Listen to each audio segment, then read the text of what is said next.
नमस्कार दोस्तों, wealth sky के एक और नए इंटरेस्टिंग वीडियो में आप सभी लोगों का स्वागत है। मेरा नाम है सुधीर और बात करेंगे इस वीडियो में हम एक ऐसे इम्पोर्टेंट पॉइंट के बारे में जो कि अगर आप फॉलो करते हो तो चांसेस वेरी हाई कि आप अपनी ट्रेडिंग में प्रॉफिटेबल हो सकते हो। ठीक है, वो क्या स्टेप है, उसकी क्या इंपॉर्टेंस है, आज मैं बताने आपको जा रहा हूँ। हालांकि मैंने मल्टीपल टाइम्स इस चीज़ को डिस्कस किया है और बताया भी है आपको, बट आज मैं दोबारा से उसको रिपीट कर रहा हूँ ताकि जो लोग नए हैं, जो समझदार हैं, जिनको ट्रेडिंग में तो लॉस नहीं है बट बिकॉज ऑफ चार्जेस और टैक्सेस वगैरह की वजह से वो लॉस में आ जाते हैं।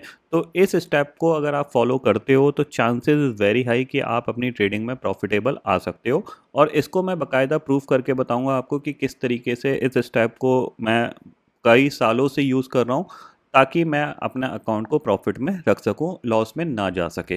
ठीक है, तो आज सबसे पहले हम इसको डिस्कस करेंगे, तो वीडियो को स्टार्ट करते हैं।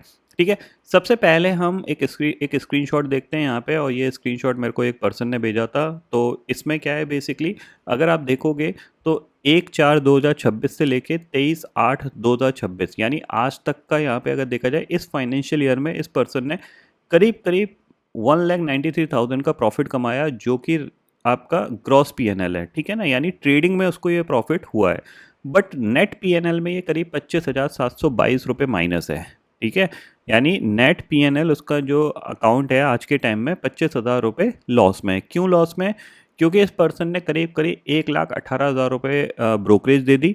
और मोटा मोटा अगर 1,18,000 में से हम 2,19,000 में से 1,18,000 माइनस करते हैं तो करीब 1,01,000 के आसपास बचता है, जो कि आपका STT, transaction charges, SEBI charges, ये सारे इसमें इंक्लूड हैं। ठीक है ना, तो मोटा मोटा 2,19,000 के टोटल चार्जेस की वजह से क्या है, ये पर्सन करीब करीब 25,722 रुपये माइनस है। ठीक है, अब मैंने आपको मल्टीपल टाइम बताया है कि जो चार्जेस होते हैं ना, जो चार्जेस होते हैं इसमें दो कंपोनेंट है, एक है टैक्सेस का कंपोनेंट, एक है ब्रोकरेज का कंपोनेंट। और ब्रोकरेज के कंपोनेंट को आप कंट्रोल कर सकते हो। ठीक है ना, टैक्सेस आप कंट्रोल नहीं कर सकते, जो भी एसटीटी है वो आपको देना ही देना है, हर ट्रेड में लगेगा ही लगेगा। आपका ट्रांजैक्शन कॉस्ट हर ट्रेड में लगेगी ही लगेगी, से भी चार्जेस लगेंगे ही लगेंगे, जो भी ब्रोकर है उस पर जो जीएसटी है वो लगेगा ही लगेगा। तो अननेसेसरी आप अपनी कॉस्ट को देना ही पड़ेगा, आपके हाथ में कुछ नहीं है। सिर्फ एक ही पार्ट ऐसा है जो कि ब्रोकरेज का पार्ट है। इस ब्रोकरेज के पार्ट से आप क्या कर सकते हो, अपने अकाउंट को जो रेड में जा रहा है उसको ग्रीन में ला सकते हो। कैसे आएगा वो मैं आपको यहाँ पे बता रहा हूँ। ठीक है, इतना आपको समझ में आ गया कि ये पर्सन क्या है, अपनी ट्रेडिंग में लॉस में नहीं है, ग्रॉस पीएनएल में इन्होंने प्रॉफिट ही कमाया है, लेकिन नेट में ये लॉस में हो गए बिकॉज ऑफ कॉस्टिंग बहुत ज़्यादा बढ़ चुकी है इंडियन मार्केट की। एसटीडी 5 टाइम्स बढ़ चुका है लास्ट 4-5 साल में।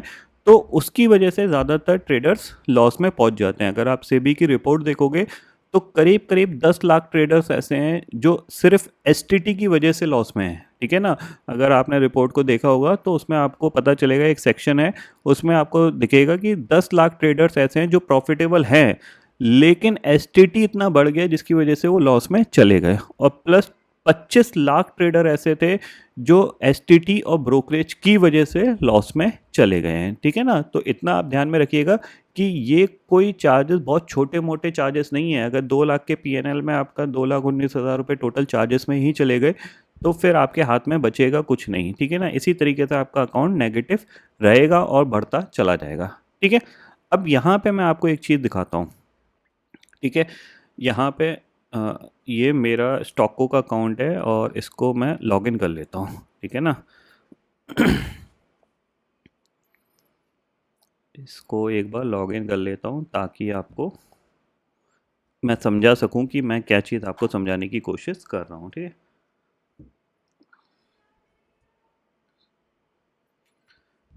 ठीक है, इसको मैंने लॉगिन किया, इसमें हम गए फंड्स में, इसमें गए हम पे आउट में। ठीक है, और बैकएंड में हम जाएंगे।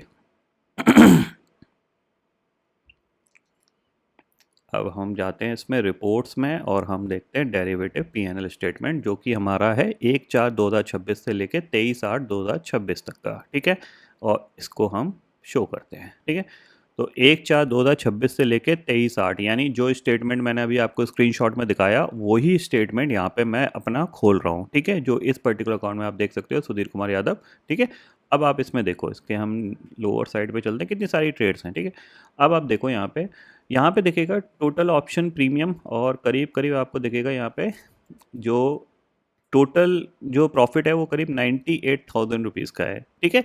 अब इसमें जो ब्रोकरेज लगी है वो मेरी कितनी लगी है, 5,000 रुपये ब्रोकरेज लगी है। क्यों? क्योंकि अप्रैल का महीना हो गया, अप्रैल, मई, जून, जुलाई, अगस्त, 5 महीने ट्रेड किया मैंने, 5,000 रुपये ब्रोकरेज लगी, ठीक है। उसके बाद सेबी चार्जेस 20 रुपये, स्टैम्प ड्यूटी 285 रुपीज़, एस देखो आप 14,334 रुपये एस लगा, ठीक है। और ट्रांजेक्शन चार्जेस देखोगे आप, वो लगा आपका कितना, 7,613 रुपये, और IGST लगा आपका 2,200 रुपये, ठीक है ना। नेट टोटल आया है 68,000 रुपीज़, यानी इस अकाउंट में मैं 68,000 रुपीज़ प्लस में हूँ। क्यों प्लस में हूँ? इतनी ट्रेड लेने के बाद भी क्यों प्लस में हूँ मैं? इसका सबसे इम्पॉर्टेंट रीज़न पता है क्या है? क्योंकि मेरी जो ब्रोकरेज लगी है वो सिर्फ 5,000 रुपये लगी है। अगर मैं इस इतनी ट्रेड का ब्रोकरेज कैलकुलेट करूँगा तो कम से कम 70-80 हज़ार रुपये आएगा, अगर मैं 20 रुपये से इसको ट्रेड करता हूँ। समझ रहे हैं आप? अगर मैं ये ट्रेड किसी और ब्रोकर में डालता तो मेरे को कम से कम 70 से 80 हज़ार रुपये ब्रोकरेज लगता, उसके ऊपर GST भी लगता है, जिससे कि जो मेरा GST का कंपोनेंट यहाँ पे जो दिख रहा है 2,200 रुपये, ये भी 10-12 हज़ार रुपये पहुँच चुका होता। और अल्टीमेटली मेरा ये अकाउंट जो 68,000 रुपीज़ प्लस है, ठीक है ना, जो 68,000 रुपीज़ प्लस है, ये अल्टीमेटली आराम से 60-70 हज़ार रुपये माइनस ही होता, ठीक है ना। 60-70 नहीं होता तो 50-60 हज़ार रुपये तो माइनस होता ही होता। तो अल्टीमेटली मैं किसके लिए काम करता? अपने ब्रोकर के लिए काम करता और गवर्नमेंट के लिए काम करता, मेरे को कुछ नहीं मिलता, ठीक है। अब 68,000 रुपीज़ प्रॉफिट से क्या होता है? देखो सीधी सी बात ये है, इंपॉर्टेंट चीज़ क्या है? इंपॉर्टेंट चीज़ ये है कि अकाउंट प्लस में है या माइनस में। क्या मेरे घर से कुछ गया? अल्टीमेटली मेरे को जो भी मैंने ट्रेड किया उससे मुझे कुछ पैसे मिले ही हैं, मेरी जेब से कुछ गया नहीं है, ठीक है ना। ये एक पार्ट है, ठीक है। एक और पार्ट मैं दिखाता हूँ जो कि मेरा ही धन का अकाउंट है, वो भी मैं आपको दिखाता हूँ। ये स्टॉकों का आपने देख लिया, अब मैं आपको अपना ही, ठीक है, यहाँ पे आपको दिखेगा ये सुधीर, आपको दिख रहा होगा यहाँ पे, ठीक है। अब इसका मैं आपको रियलाइज P&L दिखाता हूँ, ठीक है। क्योंकि ये अकाउंट एल्गोस ट्रेडिंग के लिए, स्पेशली एल्गोस ही इसमें ट्रेड लेती हैं। एल्गो के अलावा मतलब मैं मैनुअल ट्रेड इसमें कोई नहीं लेता, सिर्फ कुछ मेरी एल्गोस हैं वो ही यहाँ पे ट्रेड लेती हैं, और उनकी वजह से ये अकाउंट में कितने चार्जेस लगे, कितना प्रॉफिट आया, वो मैं आपको यहाँ पे दिखा रहा हूँ, ठीक है। अब सेम 1/4 से लेके 23/8, ठीक है। अब आप देखो इसमें जो ग्रॉस P&L है वो आपका ऑल कर देता हूँ मैं, ठीक है। करीब करीब 1,33,000 का ग्रॉस P&L है। नेट P&L कितना है? 98,000 रुपीज़ का। टोटल चार्जेस आपको दिखेंगे करीब 34,000 के, ठीक है। और ब्रोकरेज जो लगी है वो 16,760 रुपये लगी है। ये क्यों मेरा अकाउंट प्लस में है? इसके पीछे का सबसे बड़ा रीज़न ये है कि जो एल्गो हैं वो दिन की सिर्फ 1 या 2 ट्रेड लेती हैं, इससे ज़्यादा नहीं लेती। और धन में एल्गो को यूज़ करने का सिंपल सा जो लॉजिक है वो ये है कि जो धन का एल्गो ट्रेडिंग का जो इंफ्रास्ट्रक्चर है वो बहुत अच्छा है, मतलब API वगैरह बहुत फास्ट है, आपकी एल्गो परफॉर्मेंस, काफ़ी ऑर्डर जो है वो बहुत स्मूथली एग्जीक्यूट होते हैं। तो इसलिए मैं इसको सिर्फ एल्गो ट्रेडिंग के लिए यूज़ करता हूँ। इसमें मैं कोई मैनुअल ट्रेड नहीं करता, ठीक है ना। ये जितने भी ये ट्रेड्स हैं ये सारी एल्गोस ने ली हैं और एल्गो ही इसको हैंडल करती है। तो बेसिकली यहाँ पे क्या आपको डिफरेंस पता लग रहा है? अगर आप मैनुअल ट्रेड कर रहे हो, अगर आप मैनुअल ट्रेड कर रहे हो और आपके ऑर्डर बहुत ज़्यादा हैं, आप महीने में मतलब दिन के ही आप मान लो 100-200 ऑर्डर डाल देते हो, ठीक है। तो आपको कोई ऐसा ब्रोकर चूज़ करना है जहाँ पे फ्लैट फीस लगती हो, मतलब महीने में एक बार पैसे ले ले 1,000-1,500 रुपये, उसके बाद पूरी ट्रेड मेरी फ्री हो, ठीक है ना। सिंपल जी, क्योंकि मैं टैक्सेस को कम नहीं कर सकता हूँ, टैक्सेस मेरे हाथ में नहीं है कि मैं टैक्सेस को कम कर दूँ या उनको रिमूव कर दूँ।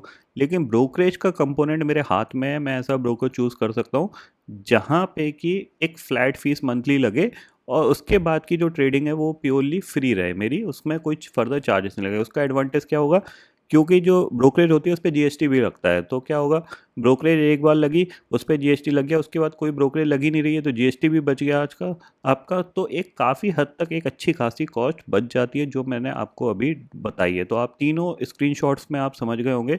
ये अकाउंट में आप देख रहे हो कि 68,000 रुपीज़ प्लस, ठीक है।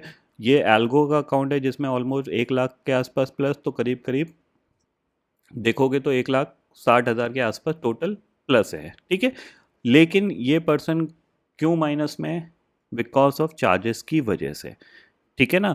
तो आपको ये चीज़ समझनी पड़ेगी। अगर आज के टाइम पे भी आप बहुत ज़्यादा ब्रोकरेज पे कर रहे हो तो आपको अपनी ब्रोकरेज को रिड्यूस करने की ज़रूरत है। या तो आप अपनी ट्रेड को रिड्यूस करो या फिर कोई ब्रोकर ऐसा चूज़ करो जहाँ पे फ्लैट फीस लगे और उनका इंफ्रास्ट्रक्चर भी ट्रेडिंग के लिए सूटेबल रहे। ऐसा ना हो कि आपने ब्रोकर ऐसा चूज़ कर लिया जहाँ पे फ्लैट फीस तो थी लेकिन प्लेटफॉर्म ही नहीं चल रहा, तो वो एक प्रॉब्लमेटिक हो सकता है, ठीक है। अब इसका सॉल्यूशन क्या है? मैं अपना पर्सनल रिकमेंडेशन दे रहा हूँ, ये बिल्कुल भी सलाह नहीं है कि आप इसी में जाके अपना अकाउंट ओपन करो। आपको जहाँ मर्जी आए, जहाँ आपको ठीक लगता है, आप वहाँ जाके अपना अकाउंट ओपन कर सकते हो और इस स्टेप को फॉलो कर सकते हो। लेकिन मैं अपना जो पर्सनल रिकमेंडेशन है वो आपको बता रहा हूँ, क्योंकि मैं इसको यूज़ कर रहा हूँ। अगर जो लोग मेरे को पिछले 3-4 साल से जानते हैं, कंटिन्यू मैंने बताया कि मैं इसी ब्रोकर को यूज़ करता हूँ, जो कि पहले था स्टॉको और अब ये इनक्रेड मनी ने इस बेसिकली पार्टनरशिप करके अब इनक्रेड स्टॉको हो चुका है, ठीक है। यहाँ पे जो सबसे बड़ा एडवांटेज है वो यही है, प्राइजिंग में जाओगे तो देखो फ्लैट 9 रुपीज़ पर ऑर्डर और 999 अनलिमिटेड फॉर अ मंथ, यानी 999 रुपये दो, अनलिमिटेड ट्रेडिंग करो। आपको कोई सोचने की ज़रूरत नहीं है आपको कितनी ट्रेड हो रही है, कैसे हो रही है, क्यों हो रही है। आपको सिर्फ अपनी ट्रेडिंग में फोकस करना है। और मैंने आपको बताया है कि ज़्यादातर लोग जो 6 महीने चार्ट को एनालाइज करना सीख जाता है वो ट्रेडिंग में लॉस में नहीं होता।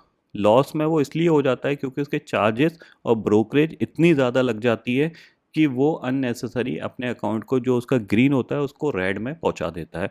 तो वो एक सबसे बड़ी प्रॉब्लम यहाँ पे है, स्पेशली इंडियन मार्केट में, क्योंकि यहाँ पे कॉस्टिंग बहुत ज़्यादा हाई है, ठीक है ना। स्पेशली टैक्सेस के फॉर्म में बहुत ज़्यादा हाई है। और ब्रोकरेज में तो आप अपनी ट्रेड अगर कम ट्रेड डाल रहे हो तो आप वहाँ पे अपने आप को सेफ रख रहे हो। तो यहाँ पे बेसिकली क्या है, 999 में आप अनलिमिटेड ट्रेडिंग कर सकते हो। इसीलिए मेरा अकाउंट मैनुअल ट्रेडिंग में प्लस में है, नहीं तो मैं भी माइनस में होता। मेरे को कोई मतलब ऐसा नहीं है कि मैंने कोई आपको अलग से दिखाया है इस चीज़ को। ये आप देख रहे हो ना, ये अलग से दिखाया है, ठीक है। और जब मार्केट कंसोलिडेशन में होता है या रेंज बाउंड में होता है तो मैं स्पेशली अपने अकाउंट को बिल्कुल मिनिमाइज करके चलता हूँ, क्योंकि ट्रेडिंग में गलती होना बहुत नॉर्मल चीज़ है और बड़ा लॉस होना भी बहुत इजी चीज़ है, ये ध्यान में रखना। अगर आप अपने मार्केट के सर्कमस्टेंसेस के साथ अपने अकाउंट को चेंज नहीं करते हो तो आपसे बड़ी गलती हो सकती है और वो बड़ी गलती आपको बहुत पीछे ले जा सकती है, ठीक है ना। ये ध्यान में रखना। 2022, 2023, 2024 तक मार्केट बहुत अच्छा था तो उस टाइम प्रॉफिट भी अच्छे होते थे। लेकिन 2026 के बाद जैसे ये एसटीटी वगैरह ये बहुत तेज़ी से बढ़े और सेबी का जो रूल्स बहुत तेज़ी से चेंज हुए, लॉट साइज बढ़ा, उसके बाद मार्केट वैसा नहीं रहा जैसा आप सोच रहे थे। मतलब कुछ लोग क्या करते हैं, उनका मन में ऐसा ख़्याल बैठ जाता है कि कभी उन्होंने मान लो कोई ऑप्शन 20 रुपए का ख़रीदा था, वो 200 रुपए पहुँच गया था और उन्होंने उसको वहाँ पे बुक भी कर लिया था। तो वो हमेशा यही सोचते हैं कि 20 का ऑप्शन मैंने उस दिन 200 का बुक किया था, अभी फिर मेरा मौका लग सकता है, फिर मेरा हीरो ज़ीरो बन सकता है। तो वो ऐसा कंटिन्यू सोचते रहते हैं, वो मार्केट के साथ अपने आप को चेंज नहीं करते, क्योंकि मार्केट के डायनामिक बहुत तेज़ी से चेंज होते रहते हैं। अभी मार्केट ऐसा है जो कि एक नैरो रेंज कंसोलिडेशन वाला है, इसमें आपके पैसे बनेंगे ही नहीं। तो जब पैसे बनेंगे नहीं तो बड़ी ट्रेड डालने का कोई मतलब ही नहीं है, ठीक है ना। तो आपको अपने डिसिप्लिन में रहना है और हमेशा मार्केट के साथ जुड़ के चलना है। ऐसा नहीं है कि मार्केट ने अपने आप को चेंज कर दिया, मार्केट बहुत ज़्यादा वॉलेटाइल हो गया है, आप वही रेंज बाउंड ट्रेड ले रहे हो, या फिर मार्केट ट्रेंडिंग हो गया है, आप हमेशा उसको काउंटर ट्रेड ले रहे हो। तो वो चीज़ आपको थोड़ी सी समझ के चलना है, ठीक है। और ये सिंपल सा स्टेप फॉलो करके आप अपने अकाउंट को चेंज कर सकते हो लिटरली। आप इसको अगर ट्राई करते हो, बाकी आपकी मर्ज़ी है, मेरा काम तो बस बताना है।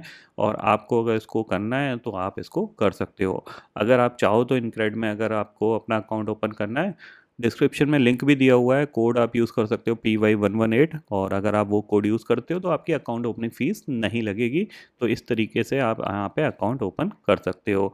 और अगर अकाउंट ओपन कर लोगे, आपको कोई हेल्प चाहिए, कुछ लर्निंग चाहिए, तो आप हमारे free of cost WhatsApp group में भी जुड़ सकते हो अकाउंट ओपनिंग करने के बाद। अगर आपको ये ब्रोकर समझ में नहीं आता है तो इसके अलावा कोई और ब्रोकर आप चूज़ कर सकते हो, जहाँ पे आपको फ्लैट फीस चार्जेस हो, जिनका प्लेटफॉर्म ठीक ठाक सा हो कि हाँ, जहाँ पे आप ट्रेड कर सको। ये सिंपल सा सॉल्यूशन है अगर आप अपने अकाउंट को प्रॉफिट में लाना चाहते हो। अदरवाइज़ आपकी मर्ज़ी है, आपके पैसे आएंगे आपके पास आएंगे, जाएंगे तो आपके जाएंगे। मुझे उससे कुछ ज़्यादा फ़र्क पड़ता नहीं है, ठीक है। तो यहाँ पे इस वीडियो को मैं कंप्लीट करता हूँ। तो आई थिंक सो आपको ये इंपॉर्टेंट पॉइंट समझ में आ गया होगा। तो फिलहाल दोस्तों, इस वीडियो में इतना ही है। आई होप ये वीडियो आपको पसंद आएगा। वीडियो पसंद आता तो लाइक और शेयर ज़रूर करिएगा, और चैनल को जो सब्सक्राइब कर लीजिए, क्योंकि मैं सुधीर लेके आता रहूँगा हर दिन आपके लिए नए नए वीडियो। इसी के साथ शुक्रिया दोस्तों। जय हिंद।